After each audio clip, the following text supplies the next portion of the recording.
Coming up on the Inside Indiana Business Television podcast, the first tenants of the soon-to-open Indiana IoT lab are unveiled. Another Indy tech company has expansion plans. A Statehouse progress report at the halfway point. The CEO of PNC talks about banking in the Midwest. Could the Amish hold the key to a longer life? We spotlight a growing education tech company, and our panel of insiders weighs in on the week's top stories. Welcome to the Inside Indiana Business Television podcast. I'm Andy Ober. One of the first Internet of Things labs in the country is set to open next month in Fishers, and now we know the initial group of tenants. It includes ClearObject, Rook Security, and Indiana University. Founder John Wexler joined Inside Indiana Business host Gary Dick with more. All right, let's talk about the Internet of Things, IoT. Essentially, everybody's talking about it. Not a lot of people know exactly what it is, but it's essentially the connectivity, right? The Internet connecting to people, companies, and things. Absolutely, machine to machine or machine to person. It's all devices that are connected to the Internet and then communicating with other devices or giving you an app, for instance, to check the temperature at home or unlock a door at your house. I'm going to talk about the IoT lab in Fishers that is set to open. But first of all, as we were talking off camera, the Internet to consumer piece of IoT gets all the attention. But there's another piece that where Indiana could find its sweet spot that you're hoping to capitalize on. Absolutely. The industrial IoT segment is actually a much larger piece. The consumer IoT gets a lot of headlines because it's really cool that somebody connected a crock pot to an app and you can control that now over the Internet. But the reality is IoT and IoT-related technologies have been driving the plant floor, logistics, manufacturing and distribution for decades, and it is forecasted to be trillions of dollars that's spent on this type of technology across industrial and consumer IoT segments in the coming years. Let's take a look inside the IoT lab. We sent a crew there this week. The space set to open next month, March 21. Talk about the space and what will happen there. Well, think of it as essentially co-working, but for IoT companies, right? So we're going to have the critical mass of the companies that would be working on IoT-related projects.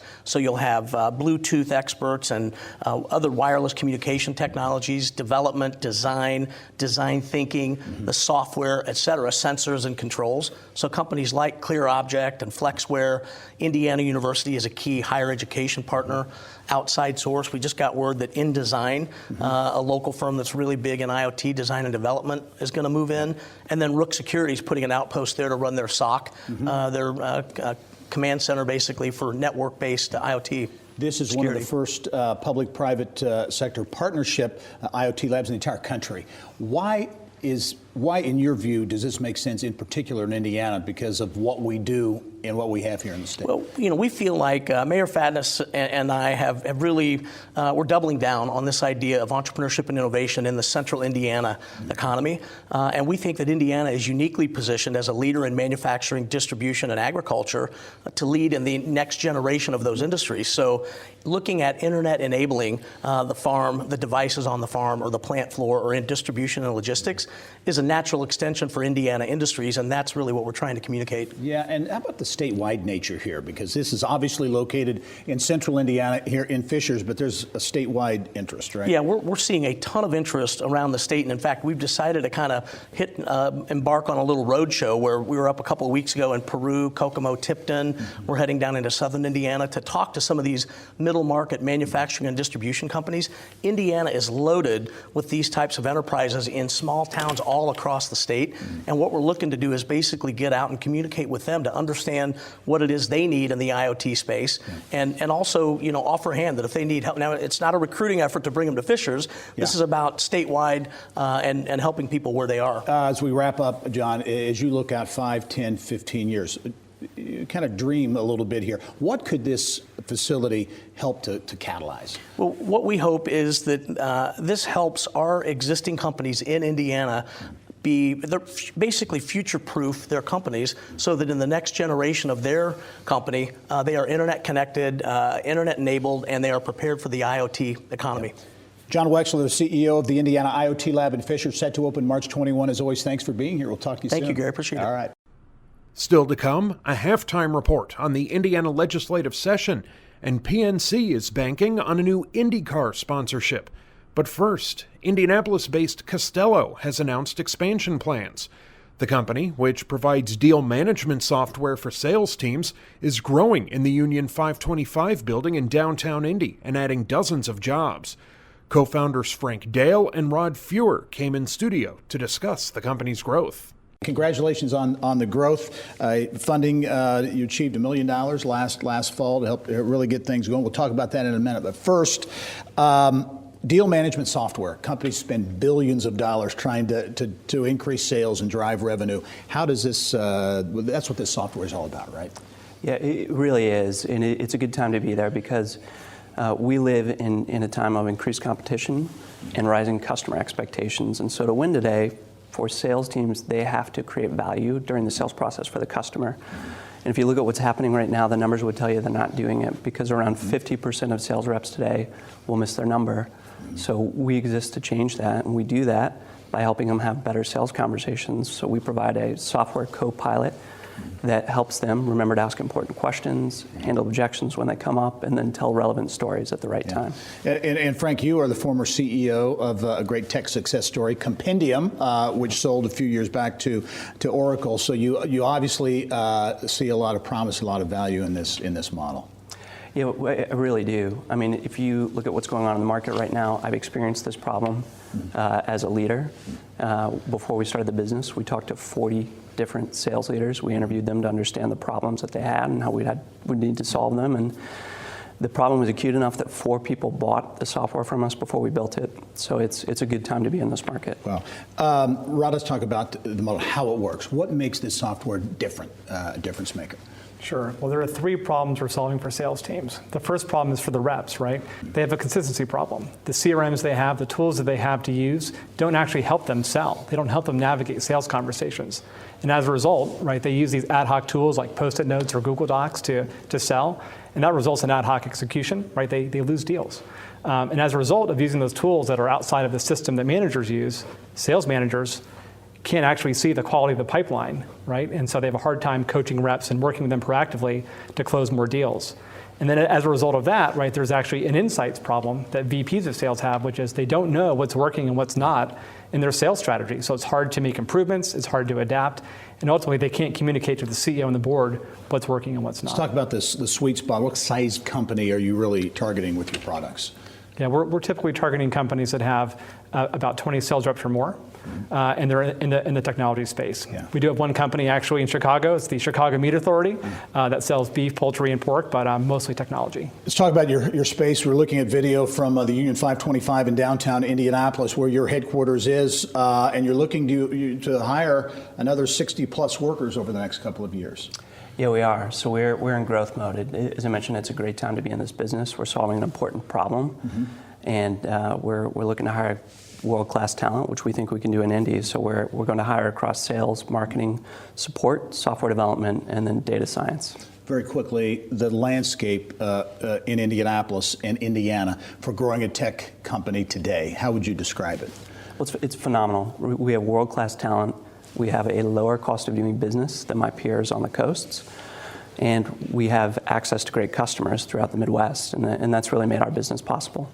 All right. Costello is the company, software company, based in Indianapolis, in growth mode, looking to hire more than 60 workers over the next couple of years. Frank Dale, also Rod Fewer. Thank you both very much, and good luck. Thank you. All right.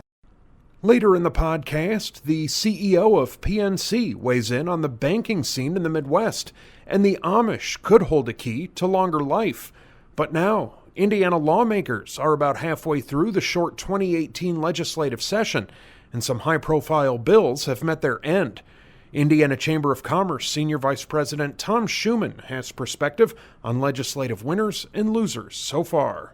Let's get to, we'll get to the losers, if you will, and really surprise to a lot of people, the smoking bill, which would have increased the minimum age to 21. There was also a tax component, which was stripped out in that bill as well, but that failed. It was, that's legislation we've been talking about the last couple of years. Smoking costs $6 billion a year in healthcare costs and lost productivity. This was passed the House Health Committee unanimously, and then was recommitted to Ways and Means because of the potential potential loss of revenue. But the House had established this as a priority. They just didn't have support throughout their caucus. This isn't going to go away. It's going to come back. It's a common sense step to raise that smoking age. 95% of smokers start before age 21. Yeah, so we'll see it back in the budget writing session next year. Definitely. Okay. Another issue that has been on the radar, it's kind of been quiet the last few years, but that's township consolidation. We have all these, the Shepard-Kernan Commission some years ago took a look at all of these townships and commissions and different things that could be consolidated. A move to move that forward failed as well. Yeah, this time it was the merging the 300 smallest townships. These are townships with less than 1,200 people in them. Great opportunity for greater efficiency and effectiveness. The Township Association worked with legislators and others to craft this bill. They supported it. And again, in the House, they just didn't go deep enough within their caucus. A lot of legislators representing rural areas who were not on board with it. But again, it's a common sense step. Speaker Bosma pointed out sometimes it takes a while to get these things to pass. We think it's been a while. We'll keep pushing, but hopefully that'll happen soon also. On the positive side, workforce is a big issue for the chamber. Certainly, Governor Holcomb has put that as a priority. Workforce issues, this is a non-budget writing session, of course, but as you look at the workforce legislation going through this year, how would you characterize it? The House and Senate each have major bills, some different provisions in there. They got some differences to work out. Really what they're trying to do this session, evaluate the programs. There's 9 state agencies, 30 different programs that all have parts of workforce development in it. Figure out what works well, what doesn't, and then they come back next year and direct the money towards what is working. So this is an important step, but more work to do. And a big part of this, alignment, getting all of those things aligned more. Absolutely. It's been a system that's difficult for employers to figure out, and I'm sure many of them have told you that over the years. And it is. It needs alignment. It needs that to take place. Computer science classes. There's a measure at the Statehouse now that would mandate that, right? For all a priority of the chamber. Yeah. Let's get computer science education into all the classrooms. It has strong support. We're pretty confident that's going to pass. Only about 30 seconds. Software as a service. Those companies. There are a lot of them in Indiana. Talk about the bill. It's again House and Senate versions. Right now it's a little complicated. The differences whether it's an individual or a company that's purchasing the software, that's really an economic development message. We want to stand up and say Indiana is one of only 4 states not taxing this software as a service. Great retention of companies and attraction. And that'll be one to watch from the tech side for the remainder of the session. Tom Schuman, Indiana Chamber of Commerce, as always, thanks for the perspective. Still to come, an unexpected source for a longer life, and an education tech company is looking to make teachers' lives easier. But first, PNC has announced it will be the primary sponsor for former Indy 500 winner Scott Dixon for the upcoming series season. CEO Bill Demchak joined Gary Dick for a Studio I interview to talk about the sponsorship and the banking scene in the Midwest. When you talk about brands and the expanding brand of PNC, as you look at the Indianapolis Motor Speedway and the IndyCar Series, what is it that attracts you? What do you like about what Mark Miles and the team there are doing to expand that brand? What makes it attractive from a sponsorship? If you just look at the statistics, viewership of the Indy Series has grown by 55% just over the last 4 years, which is phenomenal, particularly when you compare it to some of the viewership of other sports series.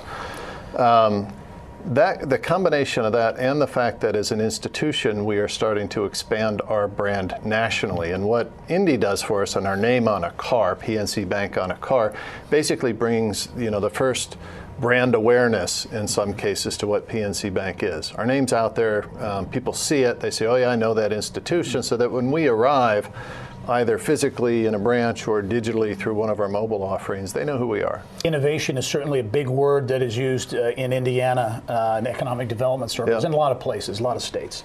But as you look at your footprint in the Midwest, in particular in Indiana, what's your read on the economy here? It's pretty good. I mean, start with the global economy. For the first time in a lot of years, we have coordinated global growth, which, bluntly, people didn't expect a couple of years ago, but we're seeing it out of Europe, we're seeing it out of China, and of course the U.S.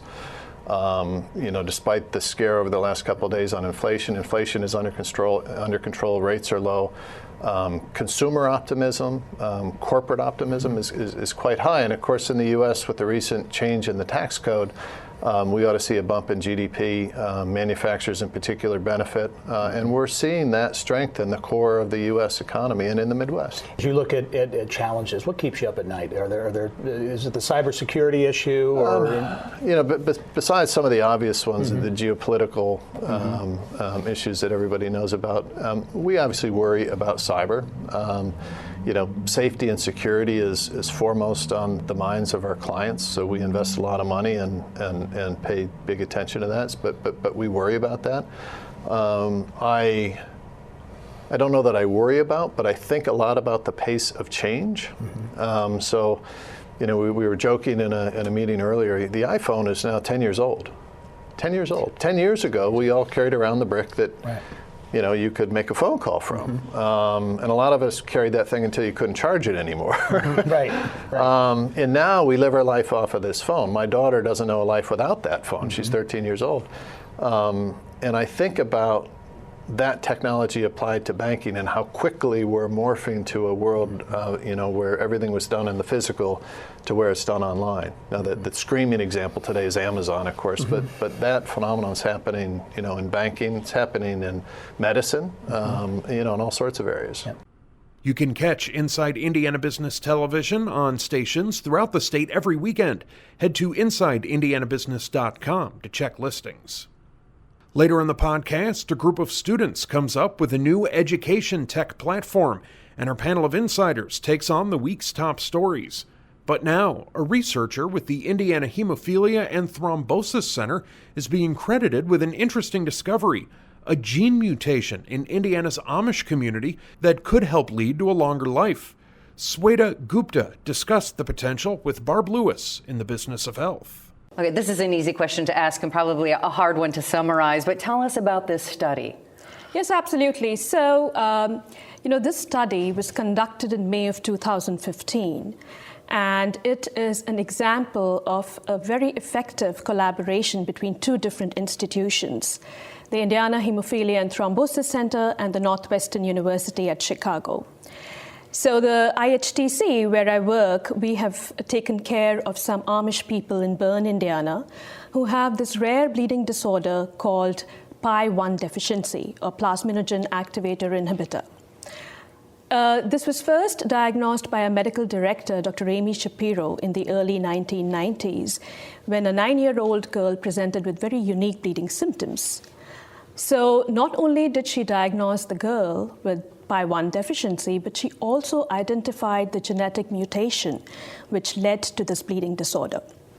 Of course, that happened with the help of University of Michigan at Ann Arbor, where a blood sample was sent, and then they did the analysis and found the gene, SERPIN gene, which was finally associated with PI1 deficiency. So what it does then, this gene causes, if you have two copies, it can cause scarring of the heart and some very traumatic problems. But if you only have one, you have a longer life. Does that mean a longer, healthier life? I mean, what do you know about the anti-aging properties of this gene? Yes, so that is where the study came in to be very helpful to understand this better. So Dr. Douglas Vaughan has been working on the mouse model and has studied what happens to the mouse model when you have one copy of the missing gene.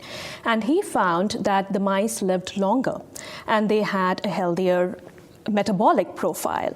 So then he decided to study this in humans. So he approached IHTC and Dr. Shapiro because he knew about the Amish community who has this bleeding disorder. And as a result of that, we recruited about 177 Amish people, out of whom 43 people had one copy of the missing gene for the PI1. And we found the same results as in the mice model. We found that they lived 10 years longer as compared to the normal population. They had 28% lower fasting insulin levels and no risk of diabetes, type 2 diabetes. So this could mean a lot in terms of diabetes and cardiovascular health. So before we are out of time, what is the potential and what are really the next steps here? Right. So The next steps here are to figure out if we can target the PI1 protein to lower it down so that human beings can lead a healthier and a longer life. And studies are actually ongoing to develop an oral agent in Japan, in Tohoku University, where phase 1 trials are completed, phase 2 are almost done, and we are hoping that these clinical trials will take off in US so that these results can be translated into bigger discoveries. It sounds like it has tremendous potential Yes, if things absolutely. go well in the next couple of years, yes, decades? we are hopeful, Okay. next couple of years, and hopefully in a decade for sure. All right. Thank you so much, Dr. Gupta. You're most welcome. Thank you. It's a pleasure. Still to come, perspective on the top stories of the week from our panel of insiders. But first, a group of Purdue students came up with an auto grading tool for instructors and left school to turn the idea into a business. Now, Indianapolis-based Mimmer's product is used in more than 80 universities. CEO Pra Veluvolu joined IIB to talk about the company's story. To jump back, you're a student at Purdue University, you and a couple of other friends, and you came up with this idea. How'd you do it? Yeah, definitely. So my co-founders, Colton and Jacoby, we were taking CS courses at the time, and we're facing an issue that every time we turned in one of our pieces of coursework, it took weeks to get a grade back. And when we did get a grade back, there was no feedback. Our instructors were just so busy grading that they couldn't really help us out. So we set out to just build a little automation tool just to help them out and hopefully speed up that process. But over time, and thanks to a program called The Boiler, run by the Anvil up there, we realized this wasn't just a Purdue problem. This is a problem that's nationwide and even worldwide. Universities everywhere were struggling to scale their CS programs. Right. So out of that, we started building Mimmer Classroom. All right, Mimmer, it's a startup company that is growing, as mentioned, some 70 plus 80 universities and colleges, some high schools, in fact, using. Talk about the platform. Talk about your specific products. Definitely. So our core product is Mimmer Classroom. It's an automation system for CS programs. We primarily work with universities, but we also do work with a few progressive high schools as well. So for universities, we provide automated grading of over 60 different programming languages, pretty much anything that you could find a university teaching. We also provide levels of plagiarism detection to increase academic honesty, as well as comprehension analytics, so instructors can really identify where students are struggling and help make improvements there. At the end of the day, we are helping boost grades in these programs by up to 10%. You're also looking at a curriculum piece as well, right? Yeah, definitely. So one big issue that we see in education is the rising prices of textbooks. CS textbooks can cost $200-300 easily, on top of whatever tuition is. So to kind of combat that, we've created free projects on Mimmer before, but we're doubling down on that. So with that acquisition, we brought in a curriculum engineer, and he's producing free content that anyone can use, regardless of if you use our products or not. At the end of the day, we're just trying to teach people how to program. So if you use our curriculum on our platform, we think you'll have a better experience. But even if you use one of our competitors, we'll be happy if you use our curriculum. All right, you're headquartered in downtown Indianapolis, the Market Tower building. You've grown from a handful, 4 employees or so, to 16. But you've got big plans looking to add potentially 100 jobs over the next 3 years. Yeah, definitely. No, we're very thankful to the state for providing us that tax break. So as we kind of hit more growth targets and follow our growth curve, we definitely plan on hiring more engineers, sales, support, whatever we need to keep scaling. Talk about the potential as you see it for growth and where you see those opportunities. You mentioned the products, you mentioned the curriculum, and this network you're creating with universities and others. Where do you see things going? Yeah, so K through 12 is a huge push for us right now. We're working on launching a version of our product that's pretty much at cost for us for K through 12. But kind of looking at the higher tech ecosystem, programmers are very much in demand. So we're actually working on building and launching a second product that we call Mimmer Interview. It utilizes the same kind of grading and evaluation technology in Mimmer Classroom to help streamline the process for companies that are hiring engineers and programmers and everything from we're hoping to also provide connections from students that are on our classroom platform to the interview product as well to create a bridge there. As we wrap up, technology developed there at Purdue, how do you feel about growing this company, growing your technology company here in Indiana? We're definitely excited to be in Indiana. We've spent time out in Silicon Valley as well as other places, meeting investors, learning from other entrepreneurs.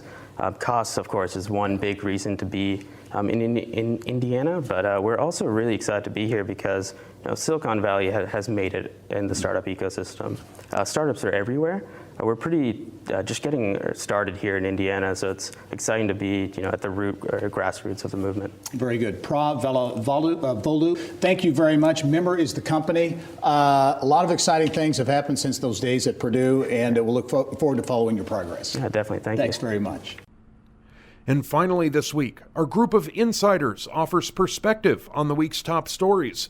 This week's panel includes Bose Public Affairs Group Principal Roger Harvey, Short Strategy Group CEO Frank Short, and Faegre Baker Daniels Director Jennifer Hallowell. We'll start with the Colts. Frank, you said you wanted to lead off. Everybody's got something to weigh in on regarding the Colts, but Josh McDaniels with the big back out. He's getting backlash times 10, very much deserved. Your read on everything as you look at what happened. Well, obviously, he couldn't be trusted. He's from New England. But I think time will show when when we get our new coach in, we'll progress. When we're holding up the Lombardi Trophy, no one will remember Coach Josh McDoofus. So you like that, fine. McDoofus? I like it. Yeah, that's where he's going to be in the record books for the Colts. These days, everyone's always pointing somewhere for blame. Is there any blame? People talk about the Colts being embarrassed. I mean, it looked like the Colts went through all the proper procedures. Didn't have a signed deal. Didn't have a signed deal.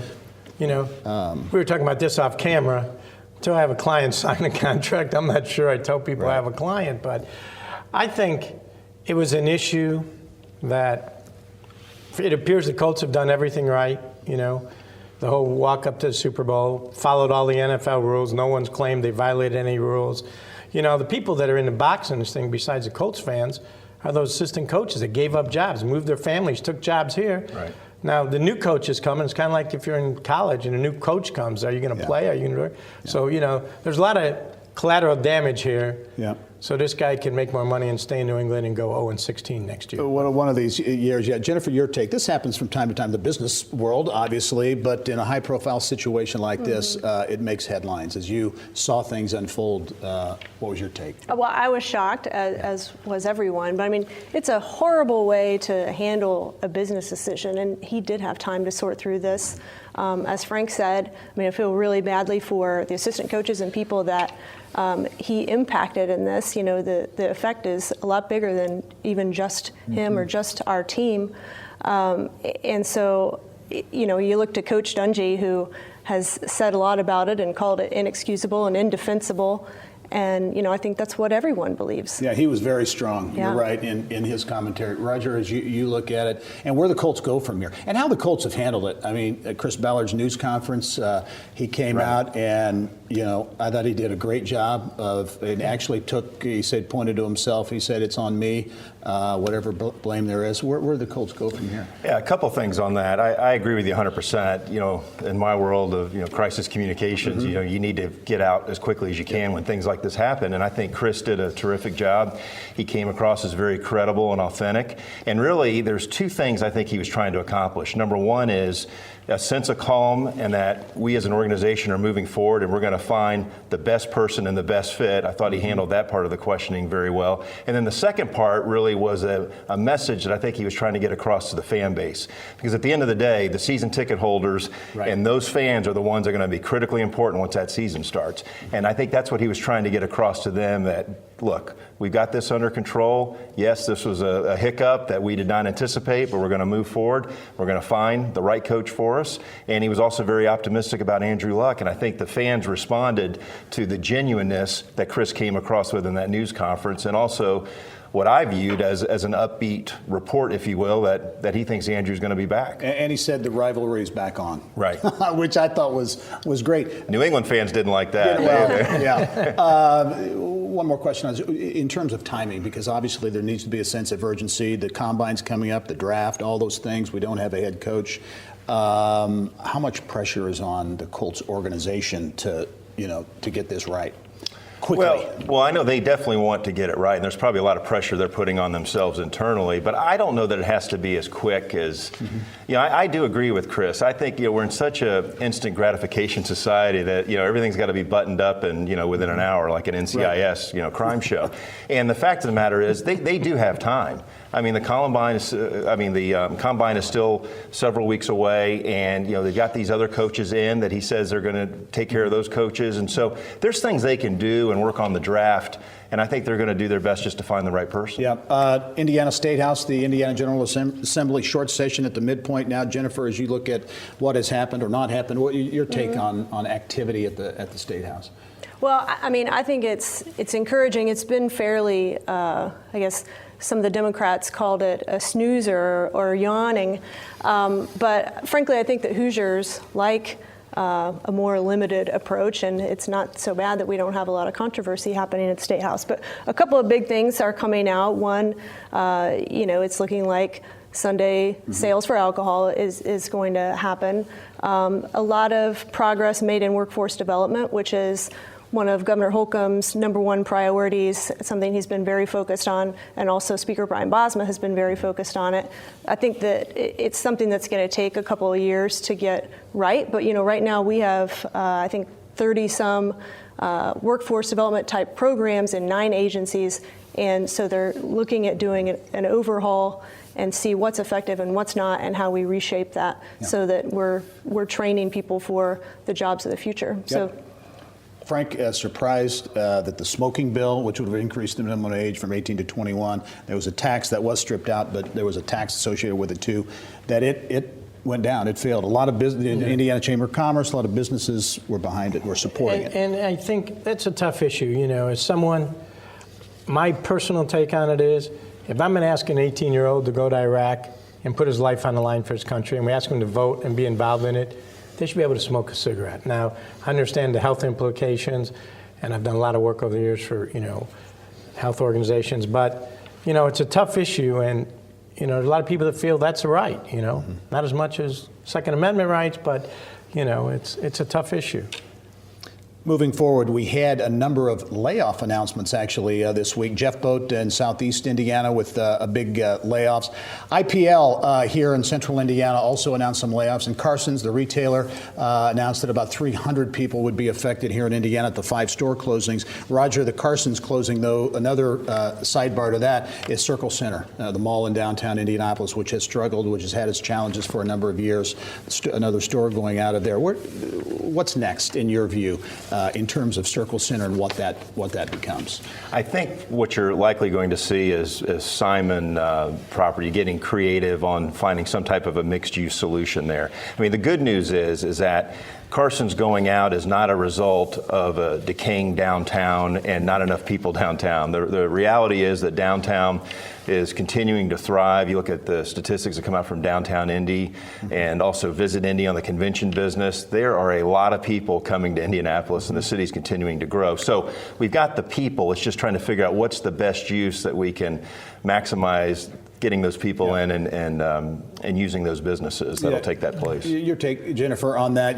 Retail's a tough business, obviously, these days, and the Carson closing's another example. Yeah, and I guess I look at it also as an opportunity for Mayor Hogsett and his administration working with Simon to figure out what is the next chapter. When the mall came in, it was a catalyst for a lot of things, and but times evolved, and so I think that this gives us an opportunity to see what we do next, whether it's mixed use or something else. Roger, I want to get to you on the Indiana IoT Lab, Internet of Things Lab in Fishers, opening next month, March 21. Announced 50 members, Indiana University, Clear Object, Rook Security, some others. Your take on that? A big development. It definitely is, and I think a lot of credit should go to the mayor up there, Mayor Fadness, and the folks up in Fishers. And when you look at that, and as that takes off, and potentially you're going to see these labs pop up in other parts of the state. And I think, big picture, it just gives you another example of how mayors all over the state are looking to be very creative in how to bring in economic development opportunities into their communities. Yeah, very good. As we wrap up,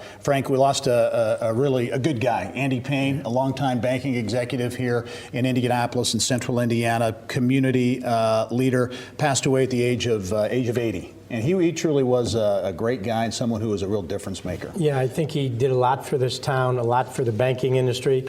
He's part of that class of Larry Conrad, Ray Humke, those leaders that were a generation before us are going one by one. Yeah. Andre Lacey recently, right. And Jim Dore, the list goes on and on. So hopefully they've taught us enough while they were here so the next group can step up. But Andy Payne will be missed. He was a great guy. Well said. Frank Short, also Jennifer Hollowell and Roger Harvey. Thank you both very much. Thank you all very much. That wraps up this week's Inside Indiana Business television podcast.